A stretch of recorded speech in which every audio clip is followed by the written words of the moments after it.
सुजाता और महेश नाम का एक नौजवान जोड़ा अपने पूरे परिवार के साथ मुंबई शहर में रहता था। सुजाता के पति महेश एक अच्छी कंपनी में जॉब पर थे, लेकिन अचानक कुछ कारणवश महेश का जॉब चला गया। साथ ही साथ सुजाता के ससुर जी का भी काम छूट गया था। अब उन पर मानो जैसे बहुत बड़ा कहर बरस पड़ा था। सुजाता को कुछ समझ में नहीं आ रहा था कि आगे क्या किया जाए। धीरे धीरे उनकी जो थोड़ी बहुत जमा पूंजी थी वो खत्म होने लगी थी। एक दिन महेश अपने पिताजी रामदास से, पिताजी, क्या आपके पास कुछ पैसे हैं? घर का सारा राशन खत्म हो चुका है, अब मेरे पास भी कुछ नहीं बचा। हाँ बेटा, ये लो, लेकिन बस इतने ही हैं। महेश के पिताजी ने उनके पास जितने पैसे थे वो सारे महेश को दे दिए और महेश से, बेटे महेश, हमें जल्द से जल्द कुछ ना कुछ करना होगा, नहीं तो पता नहीं हमारा क्या होगा। हमारे पास तो कोई जमीन भी नहीं है कि खेती कर ले या उसे बेच दे। हाँ पिताजी, मैं जल्द ही कुछ देखता हूँ। ऐसा कहकर महेश सामान लेने के लिए घर से बाहर निकल जाता है। इधर सुजाता और उसकी सास महेश और पिताजी की सारी बातें सुनते हैं। तभी सुजाता अपनी सास मंदा से, माँ जी, क्यों ना हम कुछ करें? तुम ठीक कह रही हो बहू, लेकिन हम क्या कर सकते हैं? माँ जी, मेरे पास एक कल्पना है, क्यों ना हम इडली बनाकर बेचें? हमारे घर का ही सामान इस्तेमाल करके हम ये बना सकते हैं, तो हमें शुरू में कोई ज्यादा इन्वेस्टमेंट नहीं करनी पड़ेगी। देखो बेटी, तुम जो करना चाहती हो वो करो, मैं तुम्हारे साथ ही हूँ। मुझसे तुम्हारी जो भी सहायता होगी वो मैं करूँगी। दूसरे ही दिन से सुजाता इडली बनाती है और बाजार में टेबल कुर्सी लगाकर उस पर अपने इडली के डब्बे रखकर इडली बेचने लगी। सुजाता का पहला दिन कुछ खास नहीं रहा था, लेकिन धीरे धीरे करके लोग इडली खाने के लिए सुजाता के टेबल के पास आने लगे। अब कुछ न कुछ पैसे उसके हाथ में बचने लगे थे। ये सारी बातें मंदा और सुजाता महेश और पिताजी को बिना बताए कर रही थी, ताकि उन दोनों को टेंशन ना आए और महेश को इस बात से बुरा ना लगे कि उसकी नौकरी जाने के कारण उसकी पत्नी को बाजार में इडली बेचनी पड़ रही है। ऐसे ही एक दिन महेश सुजाता से, अरे सुजाता, मैंने राशन लाया तो बहुत दिन हो चुके हैं, तुमने मुझे राशन के लिए पैसे भी नहीं मांगे। मंदा दूर से महेश की बातें सुन रही थी। तभी सुजाता महेश से, अरे वो आपने जो सामान लाया था वो अभी भी थोड़ा बाकी है, घर में इसीलिए जरूरत नहीं पड़ी। उसी वक्त मंदा वहाँ आ जाती है और महेश से, महेश, मुझे तुम्हें और तुम्हारे पिताजी को कुछ बताना है। सुजाता ने अपना खुद का बिजनेस शुरू किया है और उसी में से बचे पैसों से वो घर चला रही है। बेचारी मेरी बहू घर के काम जल्दी निपटा कर जाती है और आप दोनों घर वापस आने से पहले ही घर लौट आती है, ताकि आप लोगों को बुरा ना लगे। अरे बहू, तुम कौन सा बिजनेस कर रही हो? मुझे भी बताओ। बाहर नौकरी ढूंढने से अच्छा कि मैं तुम्हारी ही मदद कर दूं, ताकि जब तक महेश की नौकरी नहीं लगती तब तक हमारा घर तो अच्छे से चलेगा। पिताजी, मैं इडली बेचने का काम कर रही हूँ। अरे बेटी, ये तो बहुत अच्छा विचार है तुम्हारा। ये काम तो ऐसा है जो कभी बंद ही नहीं हो सकता। और एक बात बेटी, तुम्हें हमसे कोई बात छुपानी नहीं चाहिए। कोई भी काम छोटा या बड़ा नहीं होता। तुम भी तो अपने घर के लोगों के बारे में ही सोचकर कर रही थी। कोई बात नहीं, चलो अब हम सब साथ मिलकर तुम्हारे बिजनेस को आगे ले जाएंगे। दूसरे दिन से सुजाता के साथ उसके ससुर और पति भी उसकी मदद करने के लिए आने लगे। उन्होंने अब बाजार में एक छोटा सा ठेला लगाया।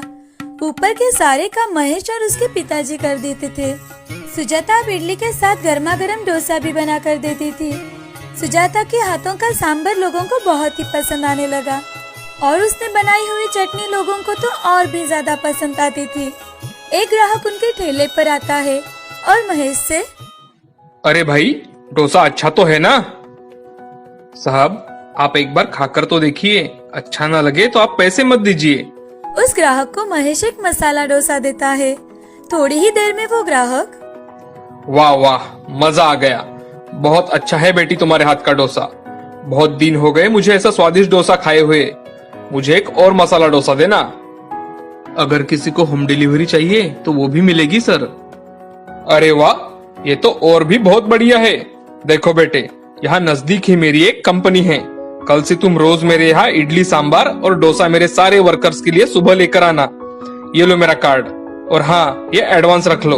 ऐसा कहकर वो सेठ वहाँ से चले जाते हैं। अब लोग कॉल करके ऑर्डर्स देने लगे। सुजाता का बिजनेस धीरे धीरे बढ़ने लगा। सुजाता बहुत ही बढ़िया इडली सांबर और चटनी बनाती थी। इसी कारण एक बार जो कोई उसके हाथ की इडली सांबर या मसाला डोसा खाता, वो बार बार उसे ही ऑर्डर देते थे। अब सुजाता बर्थडे, कोई छोटा मोटा फंक्शन हो तो इडली और चटनी के ऑर्डर्स लेने लगी थी। धीरे धीरे करके सुजाता का बिजनेस अब सेटल हो गया था। परिवार के साथ मिलकर सुजाता ने शहर में अपने 3-4 नए होटल शुरू कर दिए थे। अपने नाम से ही वो एक इडली वाली से एक सफल औरत बन गई। इस कहानी से हमें ये सीख मिलती है कि अगर सब मिलकर बिना शर्माए कोई भी काम करे तो उसे उसकी मेहनत का फल अच्छा ही मिलता है। सुंदरपुर नाम के गांव में सुभाष और सुहास नाम के 2 भाई रहा करते थे। बड़ा भाई सुभाष बहुत ही अमीर था और छोटा भाई सुहास बहुत गरीब था। सुभाष अमीर होने के कारण सुहास को अपने ही खेतों में काम करने के लिए रख लिया था। सुहास का स्वभाव सरल होने के कारण वो भी चुपचाप से काम कर लेता था। सुभाष के 3 बेटे थे। सुभाष की पत्नी सुधा बहुत ही लालची किस्म की औरत थी। सुभाष जब भी अपने बेटों को देखता तो उसे गर्व महसूस हुआ करता था। एक दिन सुभाष सुधा से, अरे भाग्यवान, सुनती हो? जरा चाय तो लाना। हाँ जी, अभी लाती हूँ।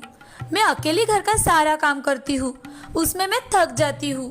अरे भाग्यवान, तुम चिंता क्यों करती हो? जब 3-3 बहुएं आएंगी तो तुम आराम ही करोगी और दहेज से भी घर भर जाएगा ना। हाँ, ये बात तो आपने सच कही है। मैं तो फिर राज करूँगी, राज। और एक वो सुहास है जिसकी 3-3 बेटियां हैं, वो तो दहेज दे दे कर कंगाल हो जाएगा। अरे हाँ, वो तो बेवकूफ है। मैंने उसे कहा था कि सोनोग्राफी करके लड़की हो तो गिरा दे, मगर उसने मेरी एक भी नहीं सुनी। अजी, हमसे कुछ सीख ले लेता। हमने तो अल्ट्रासाउंड करके लड़की होने पर खत्म कर दिया और आज देखो हमारे लड़के हैं, लड़के। हाँ, वो तो पागल है, उसे कुछ समझ में नहीं आता। वो कहता है कि लड़कियां माँ लक्ष्मी का रूप होती है। अरे फिर 3-3 लक्ष्मियां घर में होते हुए भी वो गरीब क्यों है? अरे छोड़ो उसे, उसमें कहाँ समझ है। अगर थोड़ी भी समझ होती तो हमारे यहाँ इतने कम दामों में काम थोड़ी करता। वही तो, जाने दीजिए। चलिए, सुभाष और सुधा अपना काम करने के लिए चले जाते हैं। कुछ ही दिनों में नवरात्रि का उत्सव आता है।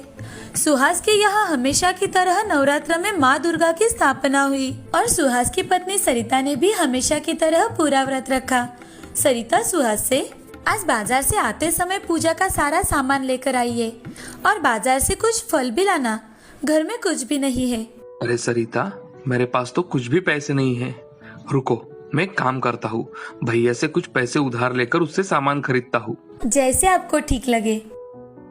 थोड़ी ही देर में सुहास सुभाष के घर पहुँचता है और सुभाष से, भैया मुझे कुछ पैसे उधार दे दो, मुझे बाजार से कुछ सामान लाना है, मेरे घर में कुछ भी नहीं है भैया।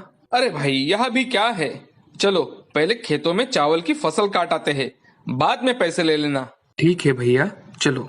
सुहास और सुभाष दोनों खेतों में जा रहे थे। तभी रास्ते में एक झाड़ी के पास बहुत से कुत्ते खड़े थे और वो एक दूसरे पर चिल्ला रहे थे। ये देख। अरे इतने सारे कुत्ते इकट्ठा होकर क्या कर रहे हैं और ये रोने की आवाज कहाँ से आ रही है? सुहास ने ध्यान से सुनते हुए कहा, भैया ये आवाज तो एक बच्चे की आ रही है, चलो पास जाकर देखते हैं। अरे देखो, वहाँ कितने सारे कुत्ते हैं। भैया ये तो एक बच्ची है, कोई इसे यहाँ छोड़ गया है। अगर हमने ऐसे ही छोड़ दिया तो ये कुत्ते उसे नोच खाएंगे। अरे बेवकूफ, चुपचाप यहाँ से निकल ले। तुझे क्या करना है? वैसे भी इस समय तेरी नवरात्रि का उपवास चल रहा है और इसका खून बह रहा है, खून। तू इसे छूकर अपवित्र हो जाएगा। तो भैया आप ही इसे उठा लो, इसकी जान बचा लो, नहीं तो कुत्ते इसे मार डालेंगे भैया। अरे मैंने क्या दुनिया भर का ठेका लेकर रखा है क्या? ऐसा कहकर सुभाष वहाँ से चला जाता है। तभी सुहास एक डंडा लेकर वहाँ आकर कुत्तों को भगाता है। बच्ची को जब सुहास उठाकर देखता है तो उसे बहुत खरोच आई हुई थी। हे भगवान, ये बच्ची कितनी घायल है, मुझे इसे अभी अस्पताल लेकर जाना चाहिए। सुहास बच्ची को अस्पताल लेकर जाता है और वहाँ उसकी मलहम पट्टी करके अपने घर लेकर जाता है। घर जाकर सरिता को सारी बातें बताता है। सरिता सुहास से, कोई बात नहीं, जहाँ हमारी 3 बेटियां बड़ी हो रही है वहाँ ये भी उनके साथ रहेगी। हम पहले से ही गरीब है, इससे ज्यादा और गरीबी क्या आएगी। आज ना तो पूजा की सामग्री आ पाई है, ना तो फल। आज का काम कैसे चलेगा? हम क्या खाएंगे? सरिता, मैं भैया से पैसे मांगने के लिए ही गया था, लेकिन उन्होंने मुझे कहा पहले खेतों में काम कर लेते हैं, बाद में वो मुझे पैसे देंगे। तब तक रास्ते में मुझे बच्ची मिल गई। अब हम पूजा कैसे करेंगे? जाने दीजिए, चलो हम मैया से क्षमा मांग लेते हैं। जो हमारे पास पूजा की सामग्री है उसी से हम पूजा कर लेते हैं। दोनों श्रद्धा पूर्वक पूजा करते हैं और फलाहार के लिए कुछ ना होने के कारण पूरा दिन भूखा ही रहते हैं। सरिता बच्ची की अच्छी तरह से देखभाल कर रही थी, तभी दरवाजे पर कोई आता है।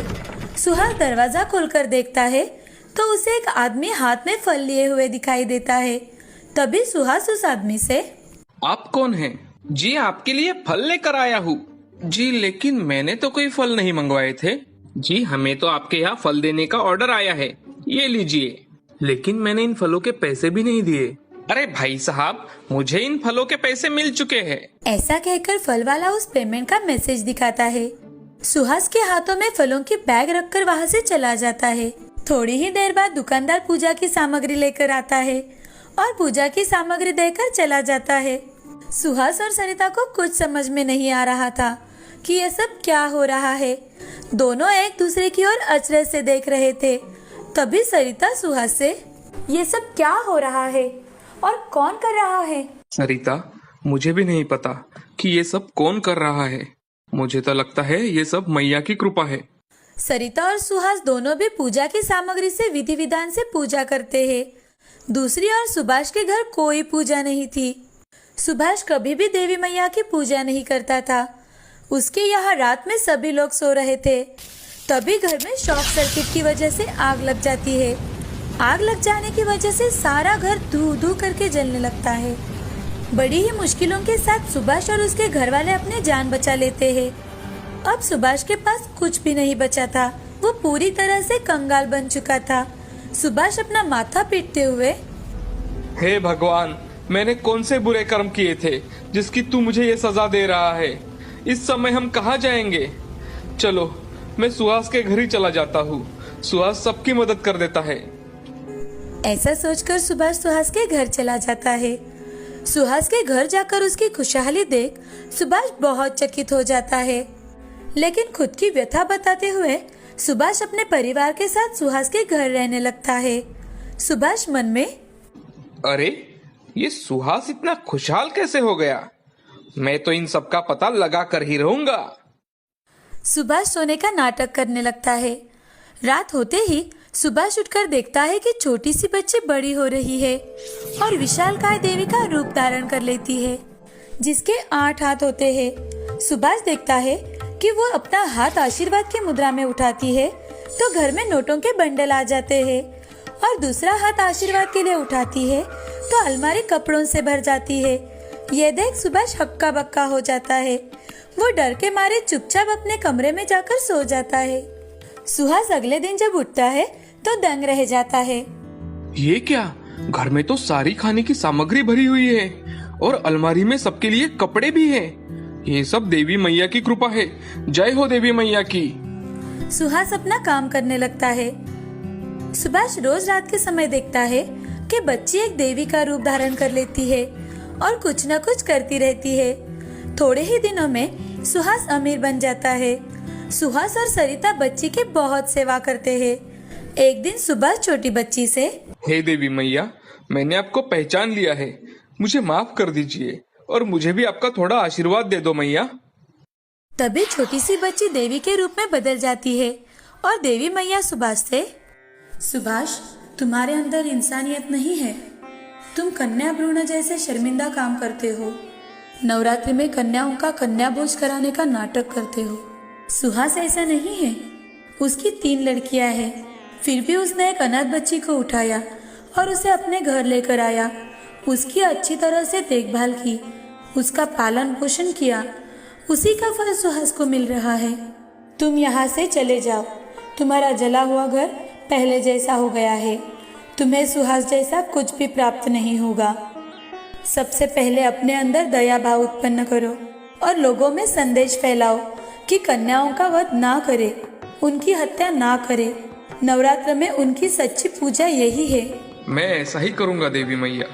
मैं यही संदेश सब लोगों को दूंगा कि बेटियां भी बेटों से कम नहीं है, उनकी हत्या ना करे, बेटियों का सम्मान करे। सुभाष अपने पूरे परिवार के साथ घर चला जाता है। सुहास का सब कुछ ठीक चल रहा था। सुहास का सब कुछ ठीक हो जाने के बाद वो बच्चे गायब हो जाती है। आज सुहास अमीर आदमियों में से एक था। वो इतना अमीर हो जाने के बाद भी लोगों की मदद कर दिया करता था। अब सुहास के साथ साथ सुभाष भी हर नवरात्रि में देवी मैया की पूजा करने लगा था और समाज में परिवर्तन लाने के लिए मदद करने लगा। इस कहानी से हमें यह सीख मिलती है कि कन्याओं का हमेशा सम्मान करे। वो लड़कों से कभी भी कम नहीं होती। उनको समाज में समान स्थान देना चाहिए। स्त्री भ्रूण हत्या का हमेशा ही विरोध करना चाहिए। अगर लड़का घर का दीपक है तो लड़की घर की रोशनी होती है।